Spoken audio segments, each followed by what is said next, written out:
demonic angel, and today I am doing the upright and reversed for the Queen of Cups.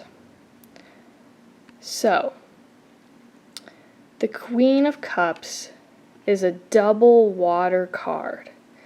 She is, the cups are associated with water, and so are the queens.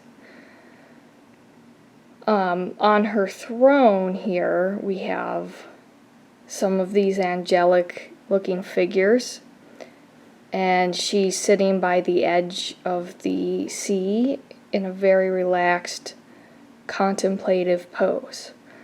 The angelic beings and the little cherubs on the chalice represent divine messages.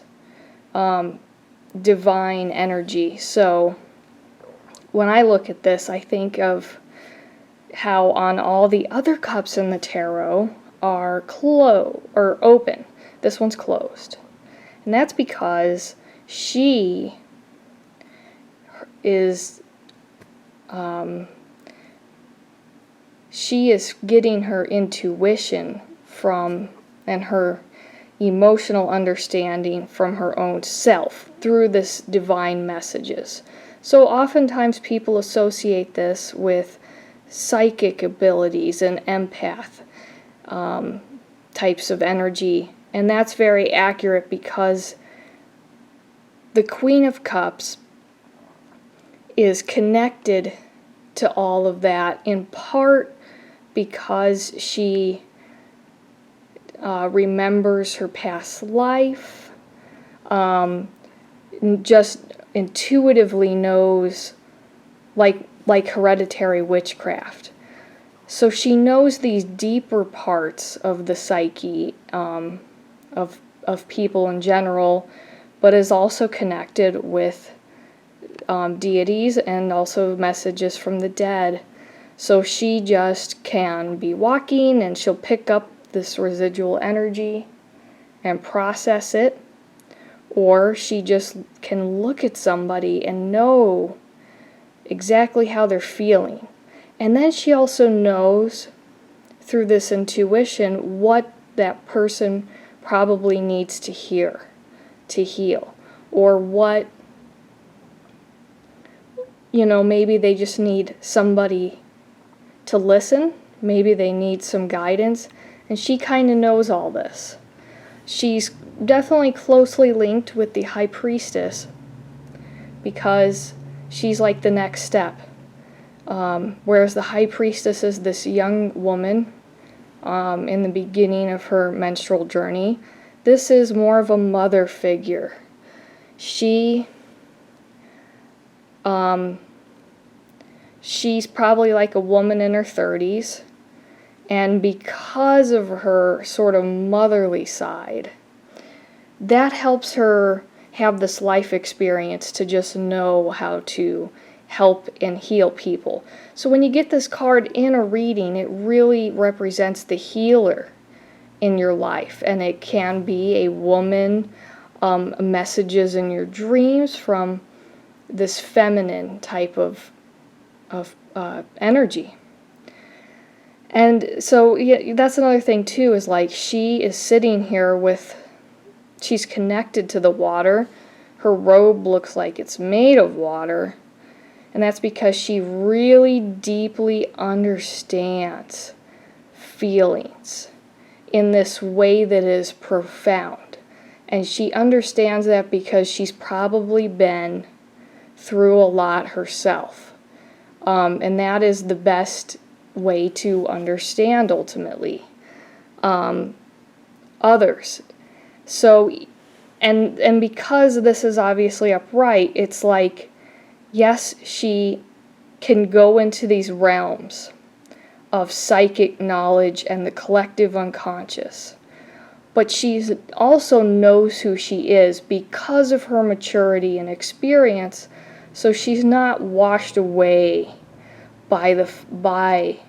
and swayed by others' emotions as easily. She really represents to me, passive feelings.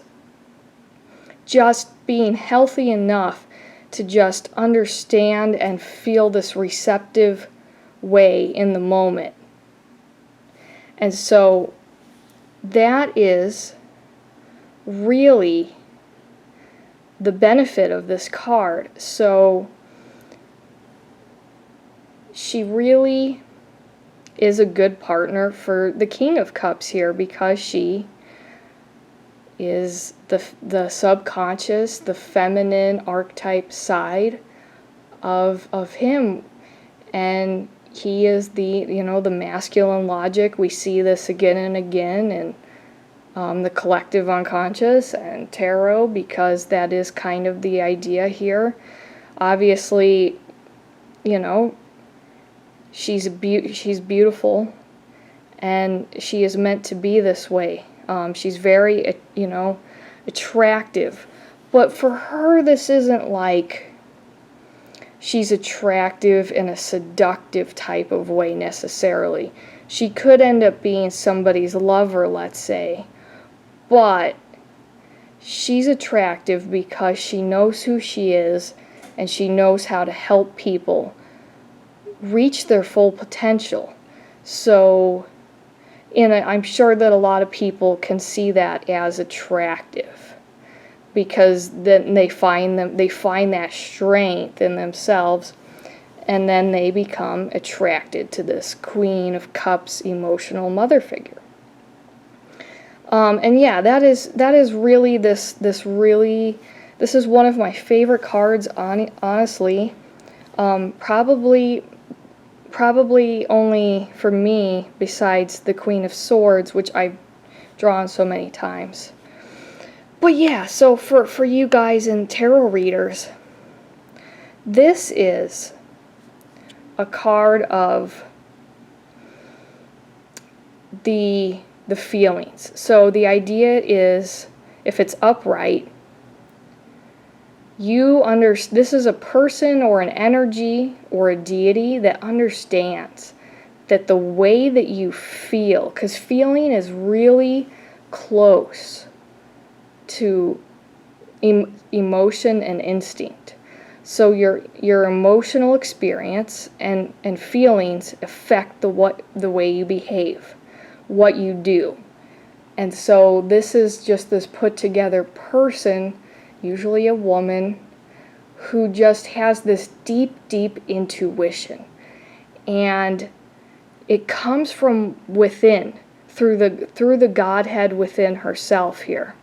She sees beyond, and that's, to me, like, she is this person who needs time alone to think,